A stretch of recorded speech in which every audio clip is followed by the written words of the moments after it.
Assalamualaikum warahmatullahi wabarakatuh. Perkenalkan, nama saya Taufik Dwi Putra Arjun dengan NIM 911423105. Saya mahasiswa aktif dari Universitas Gorontalo di Fakultas Ekonomi dan Bisnis, jurusan Pendidikan Ekonomi. Pada kesempatan kali ini saya akan membuat video untuk memenuhi tugas dari mata kuliah kewarganegaraan yang diampu oleh Ibu Karlin Z. Mam, SH, MH. Yang pertama, demokrasi langsung. Demokrasi langsung adalah suatu bentuk sistem pemerintahan di mana warga negara berpartisipasi secara langsung dalam pengambilan keputusan dan pembuatan kebijakan tanpa perantara wakil. Berikut ada beberapa ciri demokrasi. Yang pertama, partisipasi aktif warga. Setiap individu memiliki kesempatan untuk berkontribusi dalam proses pengambilan keputusan. Yang kedua, referendum dan inisiatif. Keputusan penting diambil melalui pemungutan suara langsung, seperti referendum di mana rakyat memilih secara langsung. Yang ketiga, transparansi. Proses pengambilan keputusan biasanya lebih terbuka, memungkinkan masyarakat untuk mengetahui dan memahami alasan di balik keputusan tersebut. Contoh negara yang menerapkan unsur-unsur demokrasi adalah Swiss, di mana referendum sering digunakan untuk mengambil keputusan penting. Yang kedua, demokrasi tidak langsung. Demokrasi tidak langsung adalah sistem pemerintahan di mana negara memilih wakil untuk mengambil keputusan dan membuat kebijakan atas nama mereka. Ini adalah bentuk demokrasi yang paling umum digunakan di banyak negara saat ini.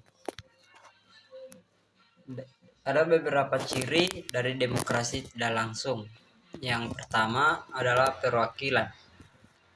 Warga negara memilih perwakilan seperti anggota parlemen untuk mewakili kepentingan mereka.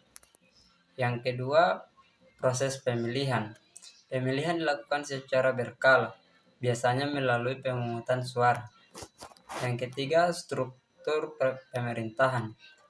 Pemerintah biasanya terdiri dari berbagai lembaga seperti eksekutif, legislatif, dan yudikatif yang menjalankan fungsi berbeda. Contoh dari negara yang melakukan demokrasi tidak langsung adalah seperti negara di Amerika Serikat, Inggris, dan Indonesia, di mana rakyat memilih untuk duduk di lembaga legislatif dan eksekutif. Yang ketiga adalah demokrasi parlementer. Demokrasi parlementer adalah sistem pemerintahan di mana eksekutif atau pemerintah bertanggung jawab kepada parlemen atau legislatif dan dapat dijatuhkan oleh parlemen melalui mosi tidak percaya. Dalam sistem ini hubungan antara legislatif dan eksekutif sangat erat dan pemilihan umum dilakukan untuk memilih anggota parlemen. Ciri-ciri demokrasi parlementer yaitu yang pertama, kepemimpinan eksekutif. Kepala pemerintahan biasanya disebut Perdana Menteri adalah anggota parlemen dan dipilih oleh anggota parlemen. Yang kedua, tanggung jawab kepada parlemen. Pemerintah harus mendapat dukungan mayoritas dari parlemen untuk tetap berkuasa. Mosi tidak percaya. Parlemen memiliki kekuasaan untuk menjatuhkan pemerintah melalui mosi tidak percaya yang bisa mengarah kepada pemilihan umum baru. Yang keempat, koalisi. Seringkali tidak ada satu partai yang memperoleh mayoritas mutlak sehingga koalisi antar partai jadi umum. Contoh negara yang menganut sistem demokrasi parlementer yaitu Jerman dan India, di mana pemerintahan dibentuk oleh partai atau koalisi yang memiliki dukungan mayoritas di parlemen. Yang terakhir, demokrasi Presidensial.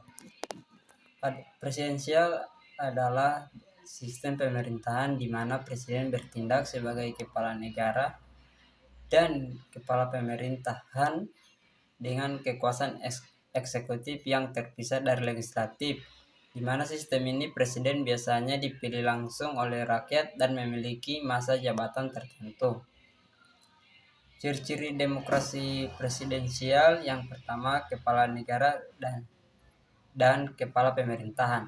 Presiden memiliki dua peran, yaitu simbol negara dan sebagai pemimpin pemerintahan. Yang kedua, pemerintahan langsung. Presiden dipilih secara langsung oleh rakyat yang memberikan legitimasi demokratis.